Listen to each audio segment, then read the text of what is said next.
Saya pernah berpikir bahwa cinta sejati hanyalah mimpi buruk yang menyiksa jiwa, sampai hari itu tiba dan menghancurkan segalanya.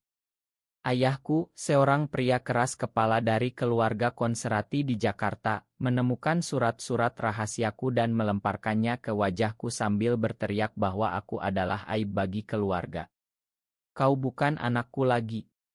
Keluar dari rumah ini sekarang juga, katanya, dan itulah akhir dari hidupku yang aman, dilempar ke jalanan seperti sampah, hanya karena aku mencintai seorang pria. Hari itu hujan deras mengguyur Jakarta, tapi air mata yang mengalir di pipiku lebih deras lagi. Aku berjalan tanpa tujuan, tas kecil di punggung, pikiran berputar-putar dalam kegelapan. Mengapa aku lahir seperti ini? Mengapa Tuhan memberiku hati yang mencintai sesama jenis, tapi masyarakat menolaknya seperti racun? Aku ingat masa kecil di kampung halaman di Jawa Tengah, di mana ayah selalu mengajarkan nilai-nilai tradisional, tapi sekarang semuanya runtuh. Aku merasa seperti pohon yang dicabut akarnya, tak punya tempat berteduh. Malam itu aku tidur di emperan toko di kawasan Tanah Abang, tubuh menggigil kedinginan. Pikiranku penuh dengan penyesalan. Kenapa aku tak bisa menyembunyikan perasaanku lebih baik? Kenapa aku harus jatuh cinta pada Andi, teman sekolahku yang kini entah di mana? Cinta itu yang begitu murni di hatiku, kini menjadi kutukan. Aku membayangkan ibu yang diam-diam menangis saat ayah mengusirku, tapi tak berani membela. Makan aku, Bu, gumamku dalam hati, tapi apa gunanya? Aku sendirian sekarang. Pagi berikutnya, lapar menggerogoti perutku. Aku berjalan menyusuri jalanan ramai, mencari pekerjaan apa saja. Tapi siapa yang mau mempekerjakan pemuda 20 tahun tanpa pengalaman, apalagi dengan wajah kusut seperti ini? Di sebuah warung kecil, aku bertemu dengan seorang pria bernama Rian. Dia duduk sendirian, memandangku dengan tatapan penuh empati. Kau kelihatan lapar, nak. Duduklah, aku traktir, katanya lembut.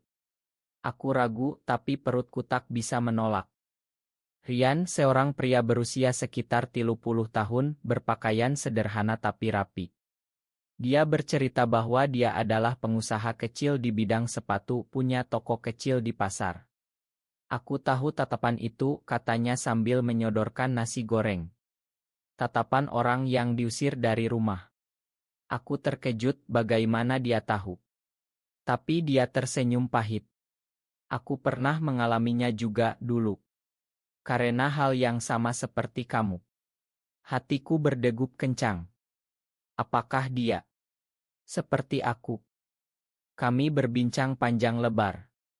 Rian menceritakan kisahnya, diusir keluarga di Surabaya karena ketahuan mencintai pria, tapi dia bangkit dan membangun hidup baru di Jakarta. Cinta bukan dosa, nak. Yang dosa adalah kebencian orang-orang yang tak mengerti, katanya. Kata-katanya seperti obat bagi jiwaku yang luka. Untuk pertama kalinya aku merasa tak sendirian. Rian menawarkan pekerjaan, membersihkan sepatu di tokonya. Mulai dari bawah, tapi kau bisa naik, katanya. Aku menerima tawaran itu. Setiap hari aku belajar dari Rian. Dia sabar mengajari cara membersihkan sepatu, memoles hingga mengkilap.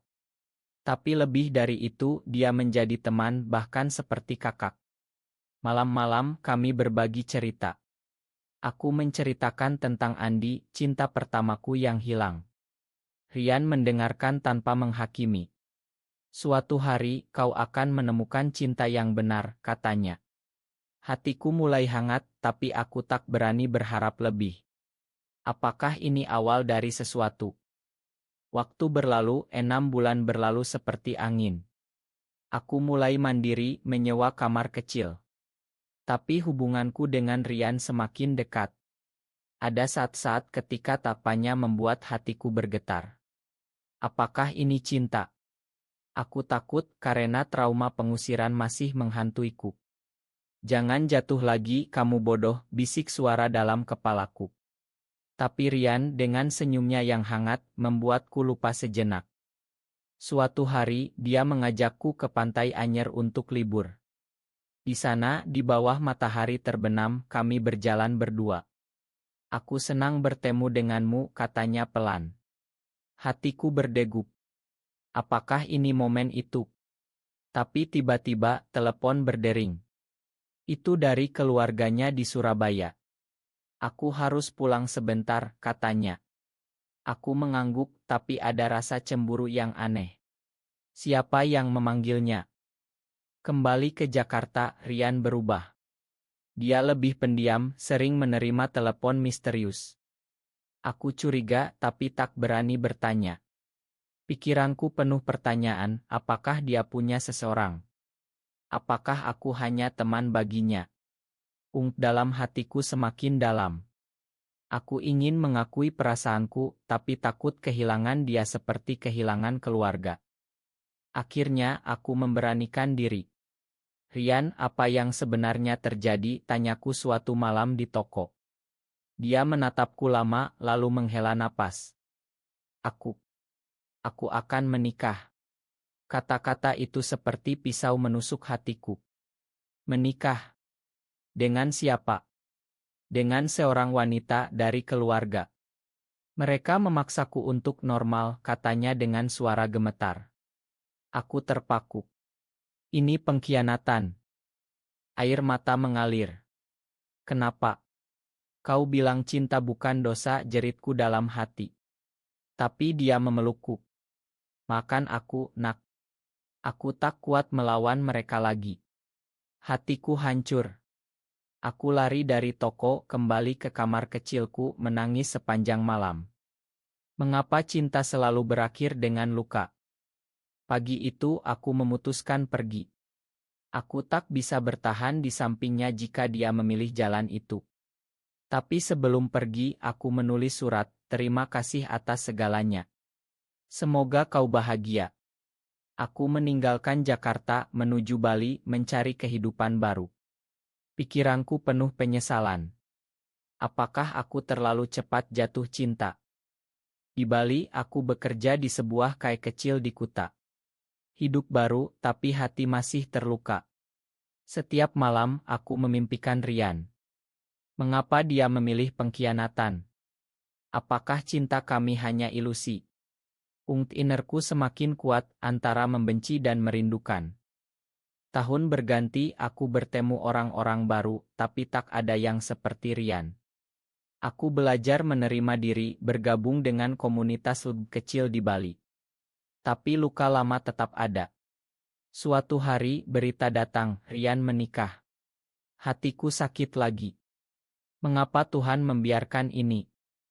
5 tahun kemudian, aku kembali ke Jakarta untuk urusan bisnis. Di sebuah pasar, aku melihat seorang pria membersihkan sepatu anak kecil. Itu Rian. Tapi dia terlihat lebih tua, kurus, dan sedih. Hatiku berdegup. Apakah ini pertemuan takdir? Aku mendekat. Rian, panggilku. Dia menoleh, matanya melebar. Kamu. Kami berpelukan, air mata mengalir. Makan aku dulu, katanya. Aku mendengarkan ceritanya, pernikahan gagal, dia diusir lagi, kini hidup sederhana membersihkan sepatu keponakannya. Hatiku penuh campuran emosi. Apakah ini kesempatan kedua? Kami berbincang panjang, mengenang masa lalu. Aku tak pernah berhenti mencintaimu, katanya pelan. Aku terdiam. Apakah aku bisa memakan? Kami mulai lagi, perlahan. Cinta kami tumbuh, kali ini lebih kuat. Di Indonesia yang masih sulit, kami menemukan kedamaian dalam hati masing-masing. Akhirnya, aku menyadari, cinta sejati tak pernah mati, hanya menunggu waktu. Pertemuan itu seperti badai yang datang tiba-tiba, mengaduk-aduk hati yang sudah lama tenang.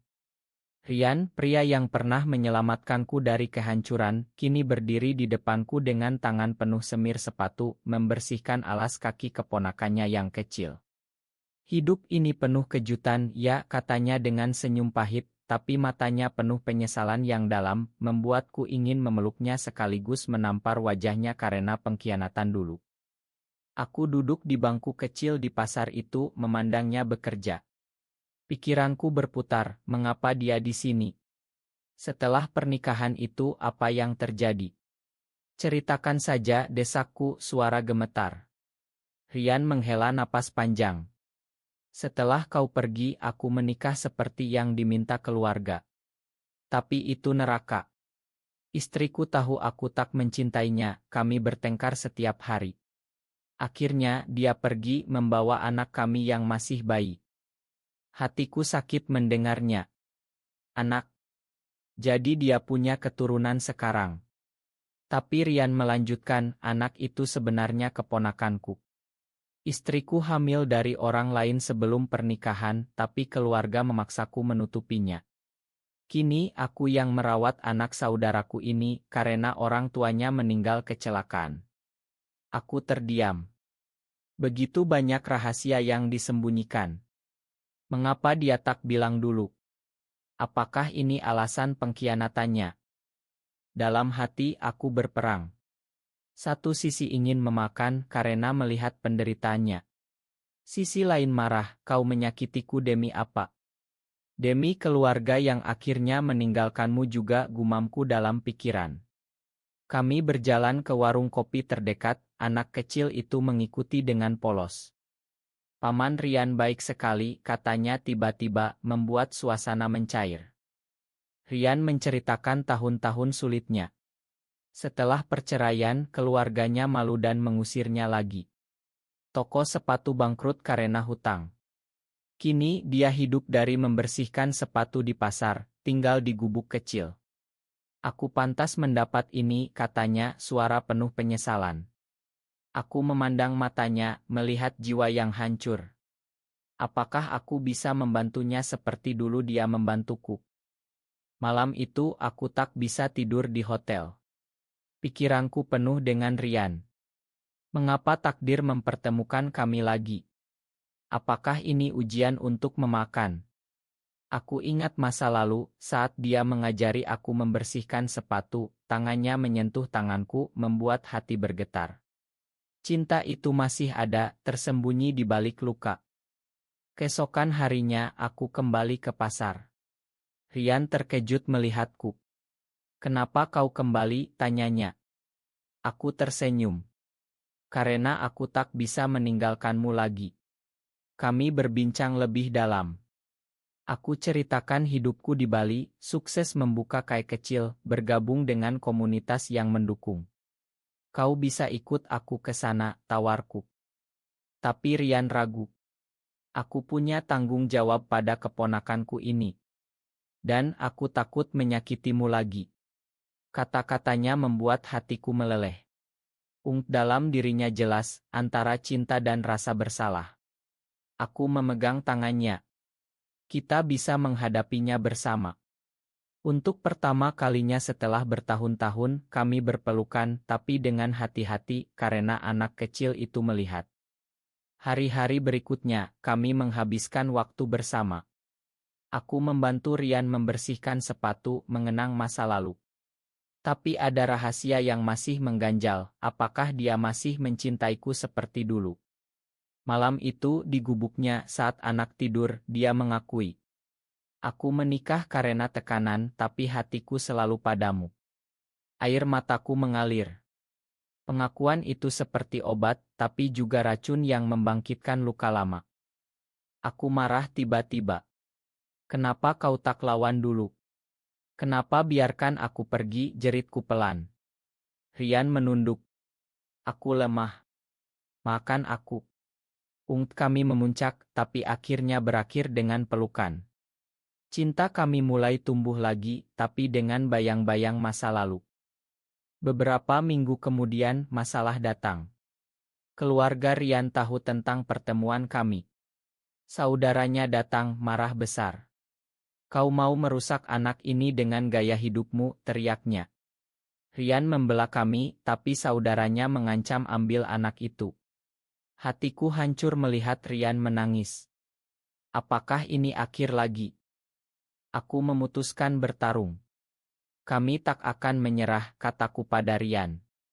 Kami mencari bantuan dari komunitas LGB di Jakarta.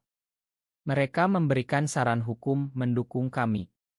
Perlahan kami membangun hidup baru. Rian pindah ke Bali bersamaku membawa keponakannya. Kami membuka usaha kecil bersama. Tapi di balik kebahagiaan ada keraguan. Apakah masyarakat akan menerima kami? Di Indonesia, di mana tradisi kuat, cinta seperti kami masih tabu. Pikiranku penuh kekhawatiran bagaimana masa depan anak itu. Apakah kami egois?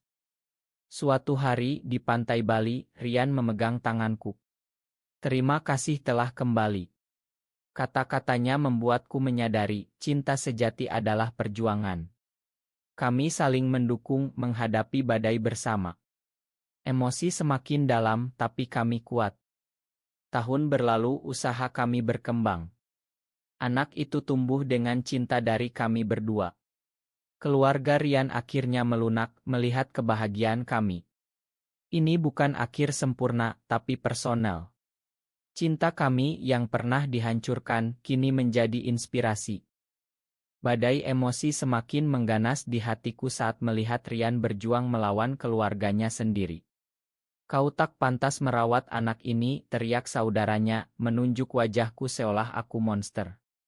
Rian berdiri di depanku, tubuhnya gemetar, tapi suaranya tegas, cinta kami bukan dosa. Kalian yang buta. Saat itu aku merasa campuran bangga dan takut, karena tahu perjuangan ini baru mulai, dan luka lama mulai berdarah lagi. Malam itu di gubuk kecil Rian, aku tak bisa tidur. Pikiranku berputar, mengapa hidup selalu menguji kami? Aku ingat pengusiran dulu, rasa sakit yang sama. Apakah aku kuat, bisikku dalam hati. Rian mendekat, memelukku dari belakang. Kita akan menang, katanya pelan. Tapi di matanya ada keraguan yang sama. Inner kami semakin dalam, antara harapan dan realita pahit Indonesia.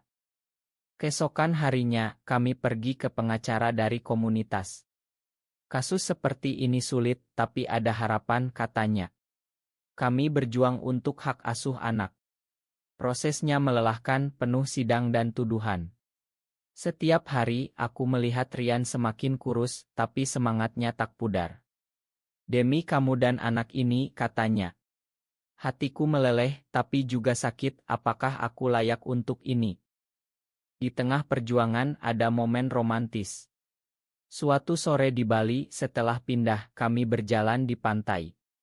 Angin laut menyapu wajah, Rian memegang tanganku erat. Aku tak pernah menyesal mencintaimu, katanya.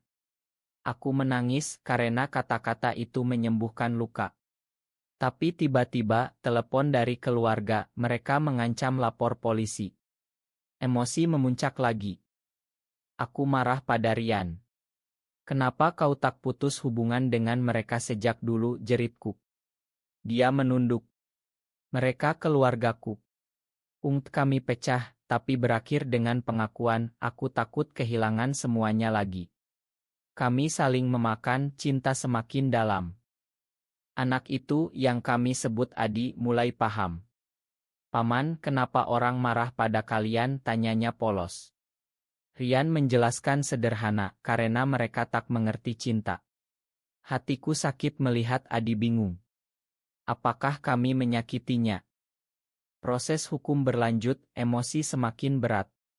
Suatu hari di pengadilan, saudara Rian bersaksi melawan kami. Mereka akan merusak anak ini, katanya. Aku ingin berteriak, tapi Rian menahan. Setelah sidang, dia menangis di pelukanku. Apa kita salah, tanyanya. Aku jawab, tidak, cinta kita benar. Akhirnya, kami menang hak asuh. Keluarga mundur. Tapi kemenangan itu pahit karena luka permanen. Di Bali, kami membangun rumah kecil. Rian dan aku bekerja bersama, Adi sekolah. Tapi malam-malam, aku mimpi buruk tentang pengusiran. Suatu hari, Rian sakit. Demam tinggi, aku rawat dia. Jangan tinggalkan aku, katanya lemah. Hatiku hancur. Apakah ini ujian lagi? Aku berdoa, Tuhan beri kami kekuatan. Dia sembuh, tapi hubungan kami semakin intim secara emosional.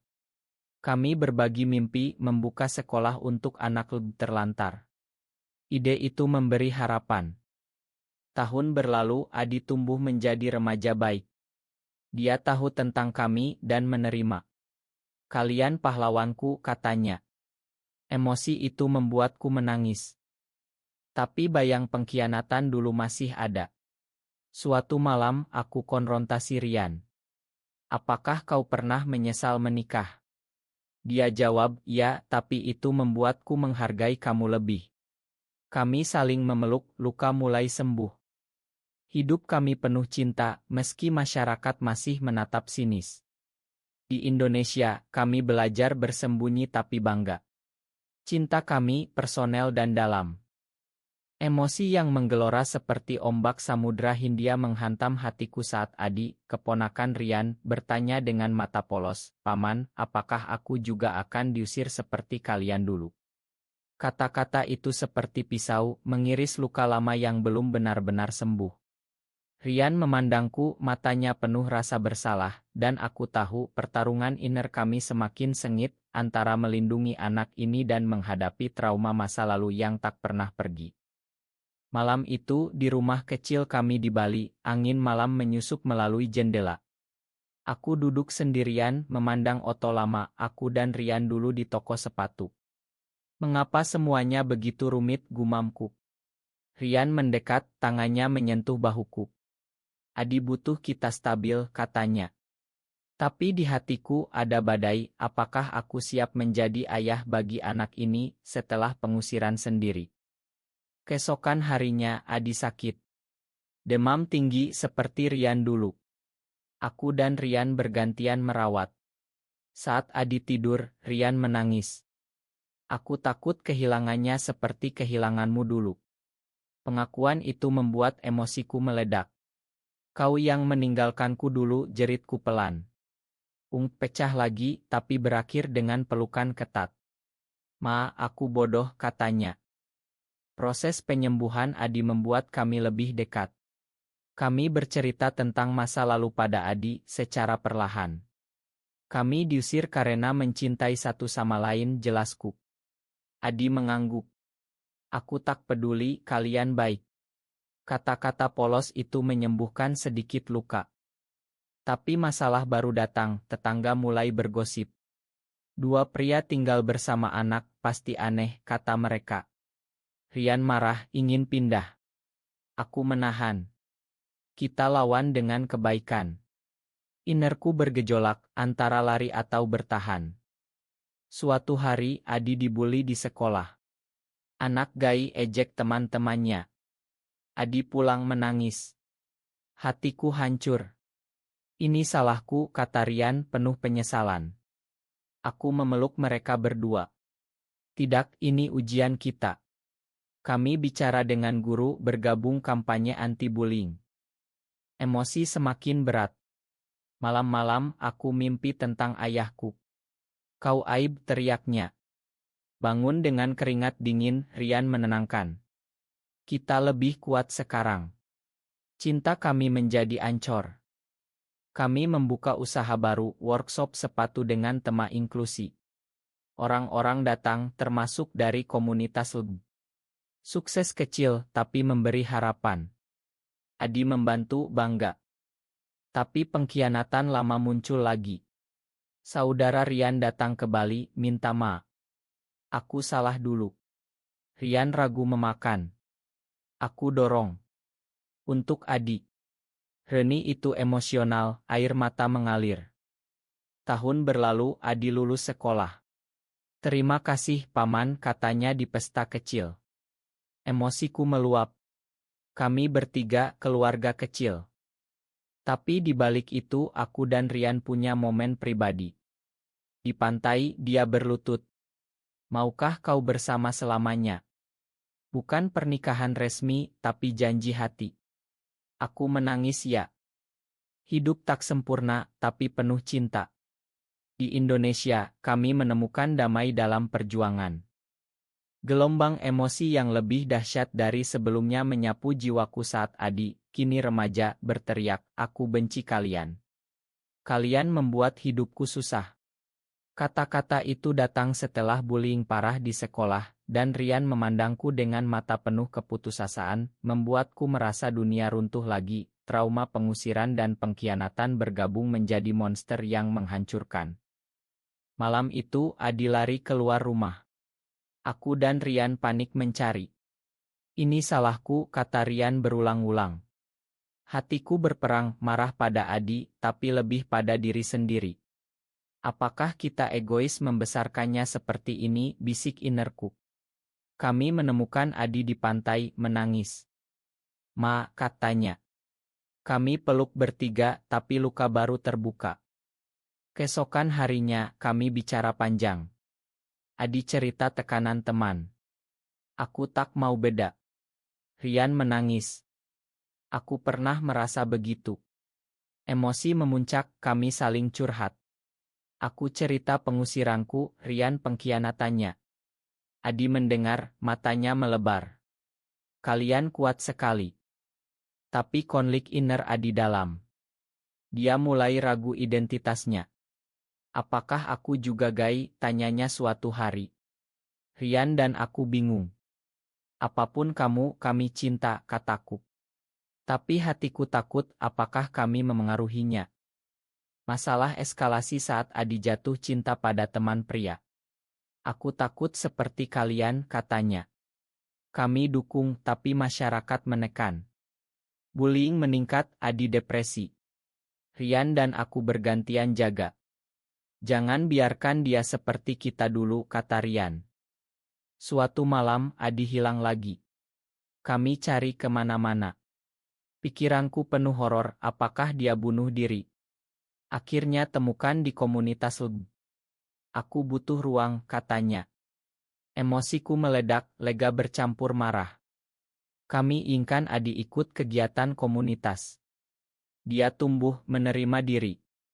Tapi hubungan kami tegang. Rian dan aku bertengkar. "Kau terlalu lunak," kataku. "Kau terlalu keras," balasnya. Pecah, tapi berakhir rekonsiliasi emosional. Tahun berlalu, Adi kuliah di Jakarta. "Terima kasih atas segalanya," katanya saat pergi. Air mata mengalir. Rumah terasa sepi, tapi Rian dan aku lebih dekat. "Kita berhasil," katanya. Tapi luka lama muncul. Aku mimpi pengkhianatan Rian. Bangun menangis. "Makan aku selamanya?" tanyanya. "Ya," jawabku. Kami pensiun, hidup tenang. Cinta kami setelah badai menjadi pelabuhan. Tsunami emosi menghantam dengan kekuatan tak terkira saat Adi menelepon dari Jakarta. "Paman, aku diusir keluarga temanku karena mereka tahu aku gay." Suaranya gemetar, mengingatkan trauma pengusiranku sendiri, dan Rian memegang telepon dengan tangan bergetar. Wajahnya pucat seperti melihat hantu masa lalu, membuat hatiku tercabik-cabik antara amarah dan keputusasaan yang mendalam. Kami segera ke Jakarta. Adi menunggu di stasiun, wajah kusut. "Ma, aku gagal," katanya menangis. Rian memeluknya. "Tidak, mereka yang gagal." Di hotel, kami curhat. Adi cerita cintanya pada cowok, ketahuan diusir. Mirip kisah kami. Emosiku meluap, mengapa sejarah berulang. Malam itu aku tak tidur. Pikiranku penuh, apakah perjuangan kami sia-sia?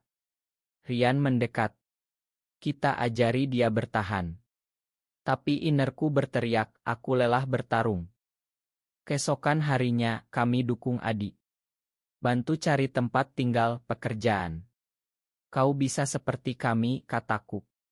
Adi mengangguk, tapi matanya penuh keraguan. Konflik muncul saat Adi ingin balas dendam. "Aku mau konfrontasi mereka." Rian larang. "Jangan, itu racun." Aku setuju, tapi hatiku pahit. Adi jatuh lebih dalam. Depresi kami rawat. "Aku tak mau hidup begini," katanya. Rian menangis. "Ingat, cinta pantas diperjuangkan." Emosi kami memuncak. Akhirnya Adi bangkit. Bergabung aktif berjuang untuk hak. Terinspirasi kalian, katanya. Kami bangga, air mata bahagia. Tahun akhir, Rian sakit parah. Kanker. Hatiku hancur. Jangan tinggalkan aku, bisikku. Adi kembali, rawat bersama. Paman, kalian legenda, katanya. Rian pergi damai di pelukanku. Cinta kita abadi, katanya terakhir. Aku menangis, tapi kuat demi Adi. Kini aku dan Adi lanjutkan perjuangan. Di Indonesia, kami jadi simbol harapan. Cinta kami, meski penuh nilai personel, makan bertahan cintai. Akhirnya aku temukan damai. Terima kasih, Rian, gumamku setiap hari.